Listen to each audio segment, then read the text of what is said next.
بسم اللہ الرحمن الرحیم نحمدہ ونصلی علی رسولہ الکریم اما بعد۔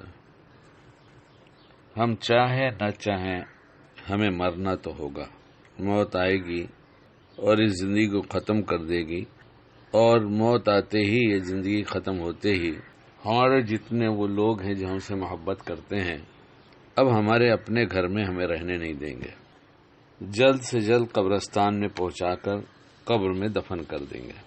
وہاں پہنچ کر جو کچھ ہوگا حدیث کے مفہوم میں ہے کہ جب تم میں سے کوئی مر جاتا ہے، بلکہ یہ ہے بلا شبہ جب تم میں سے کوئی مر جاتا ہے تو صبح و شام اس کا ٹھکانہ جنت یا دوزخ اس کے سامنے پیش کیا جاتا ہے۔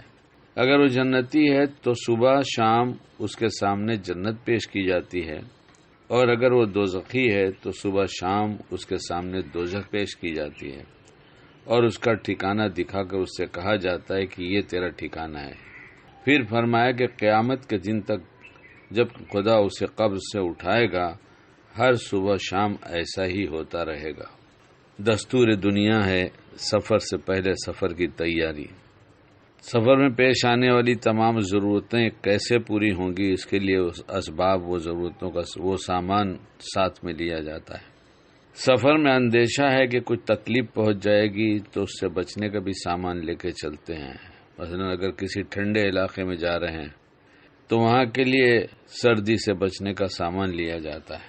کسی گرم علاقے میں جاتے ہیں تو اس کے مناسب کپڑے لیے جاتے ہیں تاکہ وہاں اس کپڑے سے راحت اٹھائی جائے۔ یہ رات دن کا اس دنیا کا دستور جو مسافر ہے سب اختیار کرتا ہے۔ کاش شکیل یہ سمجھ جاتا کہ ایک سفر ایسا ہوگا کہ جہاں پر جو کچھ پیش آنے والا ہے اس کا انتظام صرف یہیں سے کر کے جانا ہوگا، کیونکہ دنیا کے سفر میں تو یہ ممکن ہے کہ اگر سامان ایسا لے کر نہیں گئے ہیں جس سے تکلیف سے بچا جا سکے اور راحت اٹھائی جا سکے، نہیں لے کر گئے ہیں تو وہاں تو انتظام اس دنیا کے سفر میں ہو سکتا ہے اور ہو جاتا ہے، لیکن قبر کا جو سفر ہے، جب قبر کو اپنی منزل تک پہنچ جائے گا آدمی، تو اب وہاں جو کچھ پیش آئے گا اللہ کرے کہ جنت ہی دکھائی جائے اور جنت کی کھڑکیاں کھولی جائیں۔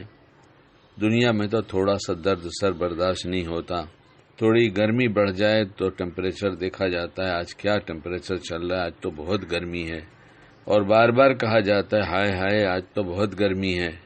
یہاں تو پھر اس گرمی کے کہنے کے بعد پنکھے کے سائے میں چلے جاتے، دھوپ سے بچ جاتے ہیں، پنکھا چلا دیتے ہیں، اے سی چلا لیتے ہیں، لیکن قبر میں کیا کام آئے گا؟ یہی نیکیاں جسے دنیا میں ہم نظر انداز کر دیا کرتے ہیں، چھوٹی نیکی بڑی نیکی، وہاں تو ہر نیکی کام آئے گی، چھوٹی ہو یا بڑی ہو۔ اور سب سے زیادہ قبر کا انتظام تو نماز سے ہوگا۔ نماز اچھی ہوئی تو قبر میں تو انشاءاللہ سب سے پہلا ذریعہ یہ نماز بن جائے گی۔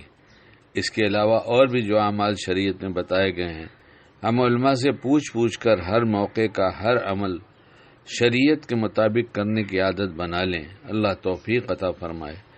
جب وہ سب عمل سنت کے مطابق اور شریعت کے مطابق ہوگا، اور کاروباری مسائل اور دنیا میں پیش آنے والی وہ باتیں، وہ معاملات جس کا تعلق مسائل سے ہے، اس کو بھی پوچھ کر ہم شریعت کے مطابق عمل کرنے کی کوشش کریں۔ امید ہے کہ ہم کوشش کریں گے تو ہماری قبر جنت کا باغ بن جائے گی اور جنت کی کھڑکی کھل جائے گی اور جنت دکھائی جائے گی، ورنہ پھر وہاں حسرت کے سوا کچھ نہ ہوگا۔ اللہ ہمیں پوری زندگی ایک ایک لمحہ سنت و شریعت کے مطابق گزارنے کی توفیق عطا فرمائے۔